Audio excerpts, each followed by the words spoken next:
All right, good afternoon. My name is Ryan Boulais. I'm Vice President of Shared Security Services at Thomson Reuters. Identity and access management for the enterprise is one of those services. Today I'll talk about transforming identity at TR, or like the team likes to call it, going to ludicrous speed based on what we're doing, how we're doing it, and some of the business decisions that have been made along the way. So for you Spaceballs fans, we start with recruiting, where light speed is too slow. We got to build a team quickly. Next is motivating the team, nothing like a good Colonel Sanders joke.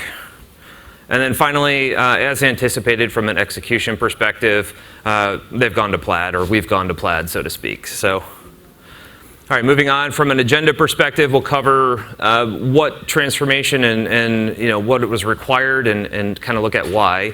Then go into the efficiency, security, user experience, and then separation, and I'll talk about what separation means. As often business decisions can impact any of your plans or any of our plans. And then finally the how, with partners, building a team, getting to a strategy, and then ultimately to execution. And so looking at the need for identity transformation, I started with TR in March of 2017 with a remit around looking at identity, transforming it, and seeing what we can do there. So let's start with an analysis of just what's the current state look like. And in trying to boil this down into one slide, I felt as though this was kind of the best picture to show it, where every box you see here, basically from an organization perspective, is associated with someone or some organization who had a stake in the identity and access management process, whether it be governance, whether it be authentication, authorization, provisioning, whatever, entitlements, across the board. So what's telling about it is that top box there is the CEO. So if I had to put it all together to show how this aligns, it goes all the way to the top. So clearly there's a gap here in an understanding from a company perspective to start with of what identity and access management is and what the benefits are. But what's great about this is it does give a start point for what we needed to do. And so while there is a team there called Identity and Access Management under the CISO organization, the process is really distributed across all these organizational lines.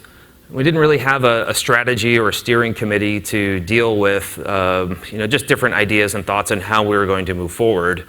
And as you can imagine, the user experience as a result of that is not very good. So with that, the part of it here is how are you going to tell this story? And so I like this quote from Jean-Luc Godard, not Jean-Luc Picard for you Trekkies out there like me. Sometimes reality is too black, stories give it form. Jean-Luc Godard is a 1960s French film director. And while it's true, I think sometimes how you tell the story matters. And this is really key because sometimes anecdotes are needed. And so in this case, I like to compare the Cleveland Browns with the New England Patriots with some anecdotes. The Browns never lost a Super Bowl. The Patriots tied for the most Super Bowl losses. The Browns always get Januaries off, and Patriots force their employees to work in January. So I'm a Patriots fan, so, yeah. Perfect, love it. Now this is one way to look at it. Another way to look at it is with analytics and looking at it with data and looking at the Browns versus the Patriots from 2001 to present, right? And so if you look at the Patriots, they're at the top end of points scored per drive and kind of at the lower end of points allowed per drive, which is indicative of the success they've had as an organization. And if you look at the Browns, they're at the low end of points scored per drive and at least in the top third of points allowed per drive, which is not very good. Also indicative of the fact that while the Browns completed their perfect season, the Patriots did not. But I'll let you guys come to your own conclusion on that one. All right, so why this is important is as you go through and you're looking to make a business case of what we're doing from an identity and access management perspective, I ran into allies and resistors and talking with a lot of different people across the organization, and these are lots of different groups that you have to engage with, and you have to know how to talk to them, what's important to them, how to engage with them. And so I'm not going to indicate who were allies and who were resistors since we're putting this on the internet, but I will say that there's a lot of work that you have to get through here, and so telling that story is important, and sometimes telling the story in different ways is important. And so getting through things like, how many manual hours per quarter to do SOX entitlements? What are our regulatory expectations? How long can people access the environment after leaving? What does it look like from an account proliferation and the inefficiencies due to that? How long does it take us to reset compromised accounts? The company has gone a transformation from a cloud perspective. Is the identity and access management systems that we have, are they ready for that as well? How many tickets are just associated with the help desk from password resets? Can we eliminate that? What are our customer expectations about how we protect our data or their data in our most sensitive environments? And then finally, just how long does it take to provision an employee from and get them up and running and being a productive member of the company? And these are all different stories told different ways, some with data, some with anecdotes. It just depends on who you're talking to. And so ensuring you know that ahead of time and doing the work to figure that out is really important. So the good news here is we went through our story and we got our business case approved. So we looked at provisioning, governance, Auth all the way down to operations, and a 3 to 5 year plan, which sounds great, a modicum of dollars to go along with it. And then the business makes a fun decision to split the company in half. And so we sold 55% stake in our finance and risk business to Blackstone, created an entire new company called Refinitiv, and now they're up and on their way. So with that, 50% of the employee population, roughly 30,000 people, going with a new company. It also creates some interesting challenges when you're setting up a new company through this in terms of where do you do with all the IT systems that everyone is dependent on, right? And some of those IT systems went with the new company, some stayed with the old. But when you looked at that big org chart that I had at the beginning, what was interesting is that most of our legacy identity systems from a Thomson Reuters perspective ended up going with Refinitiv. And so we end up in this situation now where we had a 3 to 5 year plan to kind of do this identity transformation. And we have to accelerate it because of the contractual language associated with kind of the sharing of services and how long you're going to be. And so that's where we go to Ludicrous Speed. It goes from 3 to 5 years to roughly 18 months to do the exact same thing. And it's at this point when I have conversations with people that they do one of two things. They either laugh at me and say, good luck, or they look at it and say, man, how do I get on board? That sounds like a fantastic opportunity. How do I want to be on this journey, right? And so it's kind of interesting to see how different people have different perspectives for that. And that gets into the how here. And since I didn't go with Captain Picard last time, I'll go with Chris Pine and Captain Kirk this time for a quote on the only thing you sometimes have control over is perspective. You don't have control over your situation, but you have a choice about how you view it. And that's really important here. We didn't make the decision, or at least I didn't make the decision to sell the company, put an 18-month transition time frame in place. But I can view that as an excellent opportunity to completely re-architect, redesign, and implement an identity and access management strategy for a decent-sized company, right? Not many people get the opportunity for that throughout their careers. And so that's one perspective. The second perspective is, given the time frames, everything that we have to do, and we'll get into some of that in a minute, I'll say it's kind of unrealistic to think that this is going to be perfect, right? And so everyone has to go into this knowing that there are going to be challenges. They're going to have outages, right? It's not going to go as planned. It's not going to be perfect. You don't have a whole lot of time to do an effective amount of planning with all of your applications and everything that goes along the way. So you have to be very careful about understanding what are the things that you absolutely cannot drop and have to be perfect, and those that can be good enough, along the way, recognizing that you're going to have to do some cleanup afterwards in order to meet the business associated timelines. And so this is where the practice really comes in, and it's necessary to have that perspective from a leadership point of view, and also to communicate that early and often. Right? It's one thing to say, yes, we're going to experience outages. It's another when you're in the middle of one and you've now cut off one of the CEOs, so to speak, from accessing a particular account, right? And so how you handle that is extremely important along the way. And at the end of the day, it's really not that big of a deal. Restoration occurred rather quickly, but we went through and explained why. We had prepped everyone ahead of time, so no one was surprised as we went through and made a change that we ended up in this particular situation. All right, so on to what did we have to do and how we're going about doing this. It starts with phoning a friend or partner selection. So someone told me I had to have a word cloud, so here's the word cloud. We had to find technologies and implement processes that align to everything that is in this particular word cloud here. And it's everything from new multi-factor authentication to what we're doing for identity governance, strategy and operations, password sync, SSO, et cetera. So there's a lot here that we had to do in a short period of time. Also had to build a team. I know I mentioned at the very beginning that there was this group of people that were in identity and access management. When I started in 2017, that was 5 people. Great, go change, transform the company, here's 5 people. But if you look at the scope here, they had our data center Active Directory and privilege account management associated with the data center Active Directory. Fast forward to the end of 2018, we're at 23 employees with 10 operations from Ernst & Young. As well as what we're doing from a scope perspective, we've expanded a little bit there. And keep in mind, we had to cut the team in half. So 2.5 people went one way, and I'm just kidding. No, but we did have to cut the team in half and regrow it. And now as we head into 2019, we have 38 employees full-time. That number shifts a little bit here and there as we still have open roles that we're hiring for, in addition to a much larger operations team to go along with it. And you can see the number of services has increased significantly as we've gone along the way and built out and launched these services. We've also expanded our locations from which we primarily operate from Minneapolis and Bangalore to Richmond, Toronto, Minneapolis, and Bangalore. The Richmond, Virginia, which is where I'm from, is interesting. There's quite a large population of identity professionals there, but we also built the Cyber Fusion Center in Richmond, at the same time as this was going on. So that's a story for another day, certainly not with the time that we have left. But now getting into the separation component, looking at the workflow pieces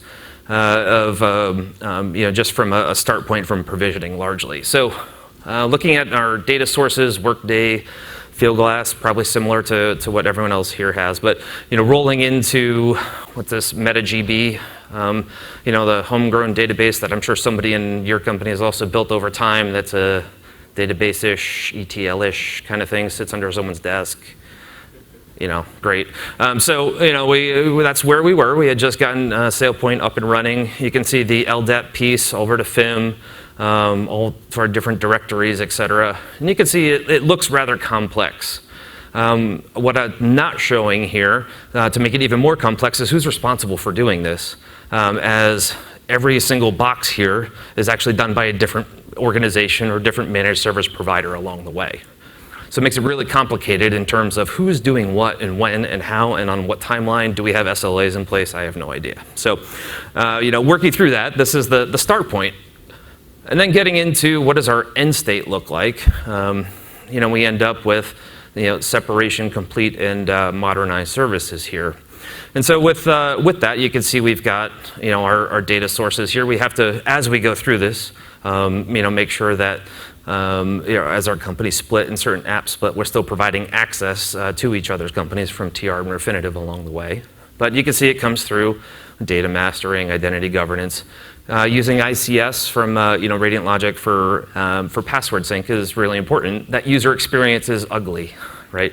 They're going to need their old accounts. They're going to need their new accounts all at the same time, depending on what they're accessing and when. Has an app migrated yet or not? They're not quite sure.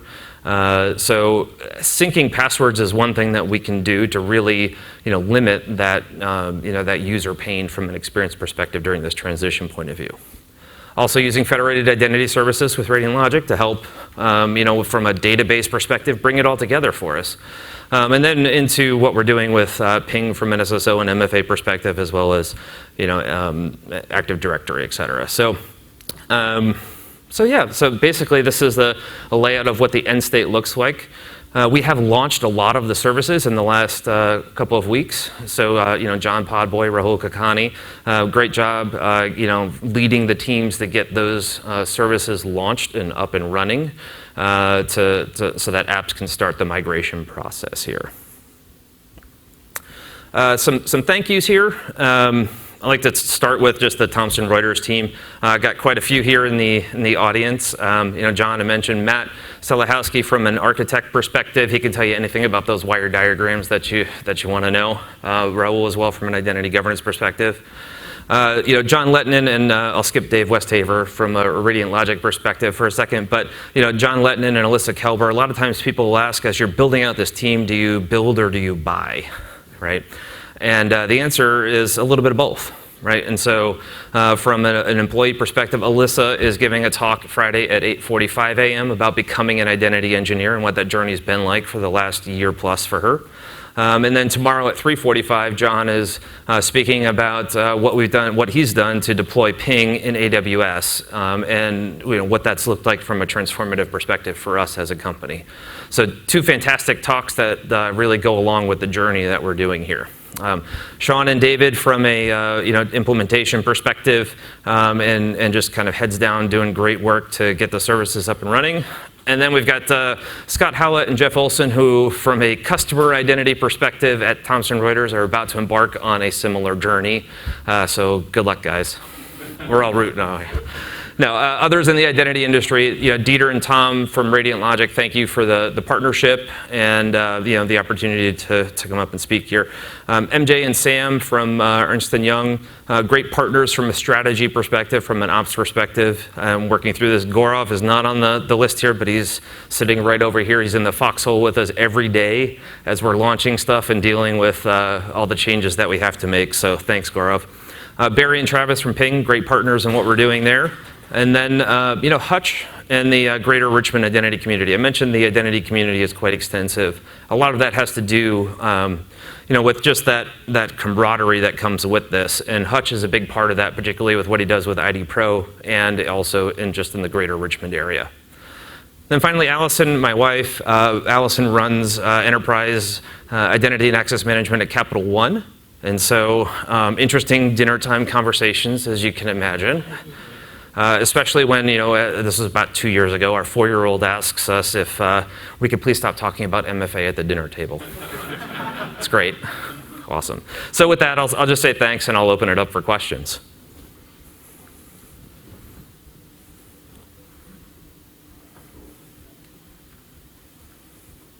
Yes? Ron, can you talk a little bit about I call it a divestiture, but the split and how you guys went about doing that? Isolated when needed and had it together when needed?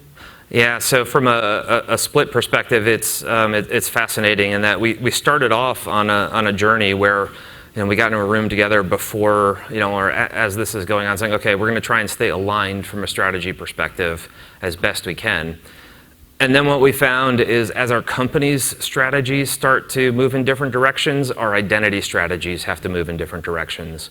And so while our end states are probably going to be a little bit different from a technology perspective, from a process perspective, even from a people perspective and who does what, the touch points as we make those transitions are extremely important.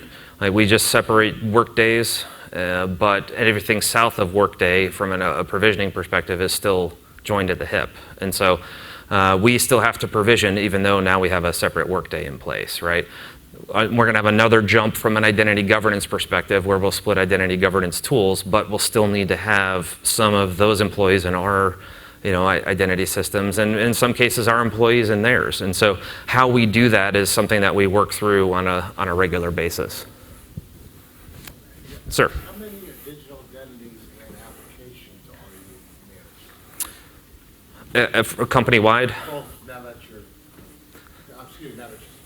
Yeah, so I think roughly 60 or 70,000 identities between the two companies, and probably a couple thousand applications that we have to deal with. Some of which we have to kind of split in half, some of which are clearly on one side of the fence and some are on the other. Yes, Anthony. Back to the point over there. So with that split, are you guys federating into each other, or are you guys essentially kind of duplicating, creating stub accounts or something? How are you guys managing that where you've got apps in both areas? Yeah, we haven't solved that one yet. No, that's a great question. Right now, we are still working off of the kind of the centralized accounts that we both started with. So we're just not quite at that point in the journey, though we have talked about building a federation hub. John Lettinen is leading the charge with that, and looking at how we do that from an SSO perspective so that we don't have to have as much integration as we go forward. That also, requires, like I said, we're just beginning the app migration piece from our app's perspective. They have to have their SSO platform up and running. They have to start making the migration on their side for it to truly be a problem that we focus on, urgently at that point in time. You took all the rock stars, so they got to figure that out. Sir? So one of the challenges that we all face is finding direct talent. Yes. To grow the team and grow from 5 people to 23 people to 38 people in a couple of years. How did you do that? I think a lot of it comes down to, the mission. I think people are really excited about having the opportunity to completely reshape what an organization does and start from scratch with all of the identity systems. Like I said, I think it's one of those career-defining opportunities for a lot of people. I mean, many times you can do we're going to upgrade this platform or change that platform or have some sort of CI/CD pipeline going where you're just adding certain features and functions versus we've got a massive business problem that we have to solve and it requires all new identity systems. Let's come together and do that. I think that's part of it. The second part is motivating and empowering, right? And giving, recognizing the time frames that we're with. You have to empower, your employees and our engineers to be able to build systems and give them guidelines and guardrails and let them go. I think that's a big part of it. But some of this, to do stuff like this, you need institutional knowledge, right? So when you bring people from outside, it takes a while for them to get used to the environment. It does, yeah. You have to get through that quickly. It's, you get this, what's the Storm and Norman, Foreman, Performing type of thing. Probably said those in the wrong order. But yeah, you have to recognize from a team dynamic, what is happening and address it very quickly to get the team to bond and get through that awkward introduction phase of what do you do versus what do I do, and just realize that, we're doing this together. I think one of the other things I did is I've got, Matt and John and Raul here are directs. All 3 of them have the exact same goals and objectives. So they cannot be successful without each other. And I think that goes a long way as well in terms of how you set up the team and how you run the team to get people performing at a high level rather quickly.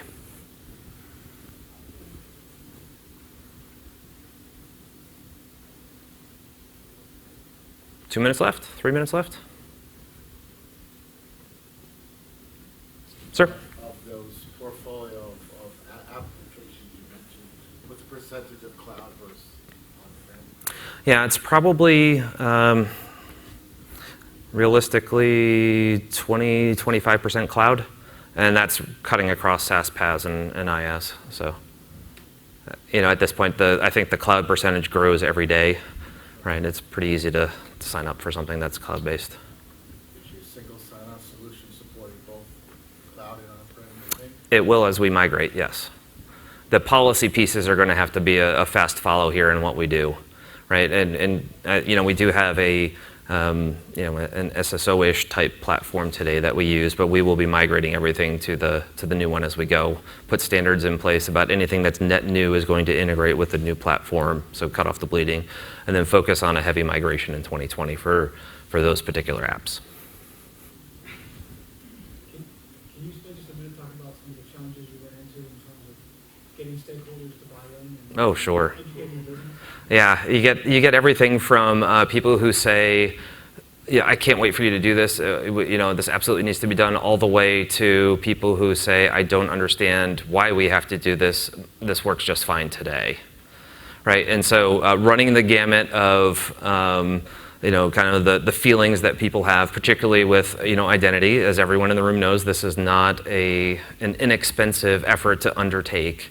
From a transformation perspective. And so it takes time to educate people, to understand where they're coming from, to understand how what you're doing can help them in their job. And I think that's really key. It's not about how identity can help us do our job. It's about how we're helping and enabling the business to do theirs. And I think once you get through that with a lot of people, and how you can either show, either anecdotally or empirically, how you're going to to assist them and help them attain their objectives, they get through it rather quickly.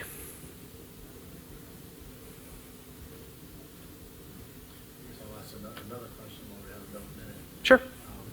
Did you issue new employee IDs for when you did the split, or they retained their digital identity from the larger Thomson Reuters? Yeah, so we have the same employee ID, but our unique identifier is a little bit different, and we did some alignment there to make it easy for the employees to know what their new account is going to be, what their new logon account is going to be. And so not exactly, I can't say it's one for one because we didn't have one to start with and we're consolidating to one. But the password sync really for us is important. So we're making it easy for the employees based on what we gave them, and then password sync as we go. Great, with that I think we're at time, so thank you very much.